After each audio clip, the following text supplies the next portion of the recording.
Hey, Amber Marie here. All right, so I am catching up with video blogs, turning my blogs into videos so that it's, more accessible to many. So this is my blog from November the 7th, and this is the flip on drying paint. Hen and I, Lord, I slept a great deal this morning. Well, in comparison to the last few mornings. However, I woke up tired and exhausted. Rest is not my strong game. So what if rest is short for restoration, like I had said before? Am I too busy to rest? Am I too busy to see I need it and allow it? Can I allow nothing but to rest? No, I haven't. What if at the end of my life, I'm called in the presence of God simply to rest and rejoice? Would I be trying to escape the heavens so I might get about my day? Oof. Good thing we lose ourselves totally because God deserves focus. I'm sorry, Lord. My husband and I have been painting the exterior, I remember this, of our 2,500 foot home. We hadn't volunteered, nor needed it really, but our homeowners association notified everyone in the neighborhood that paint was due this year. Joy. My father-in-law is a professional painter by trade, so we thought a no-brainer, picked our colors, and then forgot about it until the time came last week. Rain expected, colder weather, and a looming HOA cutoff. During the push, I seemingly forgot who calls the rains. My husband and I may differ in many ways, but there's one trait we share. We're both pushers. We have a meticulous way about us, our surroundings, and a refusal to stop perfecting everything we see and touch. Any project we begin, especially those where we have teamed up together, there is a pouring out of ourselves until the job is complete. Hours, days on end. Yep, we do that. It seems as though neither one of us knows that there's stages to a large endeavor. Stages, Amber, not one and done day. As I watched my husband deny his most essential needs while pushing and continuing to push full force, I felt sympathy for him. I bring him nutrition and water and an occasional ibuprofen glimmering from the plate, and he keeps pushing. I've learned over the past decade there's no changing his mind or asking him to take a break. None. He'll always ignore my request, always pause for a second, and acts as though that's sufficient. My sympathy's great, so I decide I must help the process go quicker and ease his burden. It's a cycle of sorts, all its own. So where's my self-sympathy? Where do I reflect and say, poor Amber, take a break. You've run yourself ragged, girl. Where's the 10-foot mirror I need following me around all day so I might be aware too that I'm a pusher?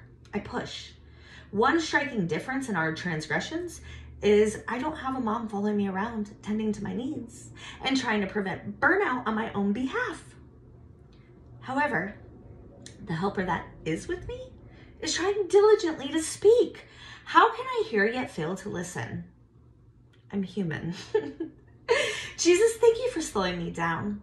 Thank you for opening my eyes to the fact that I need to give myself the same grace, compassion, and care that I give others in your name, Lord. Thank you for coming to my aid with water and nourishment, oh God. Thank you for loving me. I'm sorry I failed to listen and obey in this area, oh God. I see now that denying myself is multi-layered and I must listen intently on your direction to rest. I'm resting in you. Help, oh God. Rest.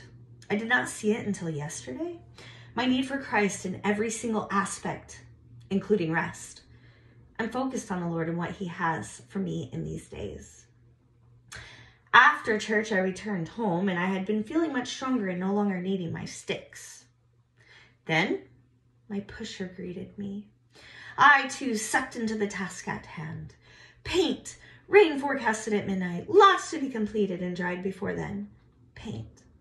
So I changed out and jumped in. Each trip up the ladder reminded me I should not be doing this. Each walk back to the bucket, my strength leaving me. And with zero intention of fueling my body in the meantime. Paint. Today, I am paying the cheap price of paint with a rigid gait and moderate pain for paint to dry. Today, Lord, I want to be more like drying paint than myself. More like drying paint and less like perfection.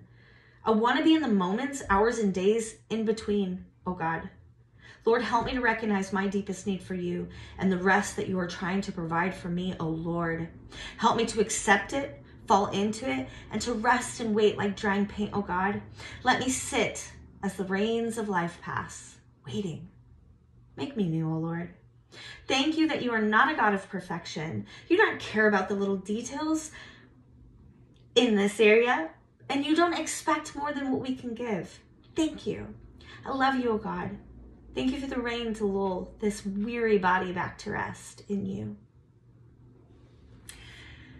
So how are you doing with your rest?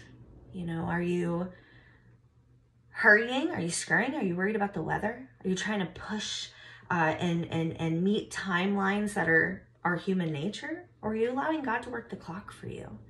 When God sends me out on an assignment, if I have something else on my schedule, I swear time stands still.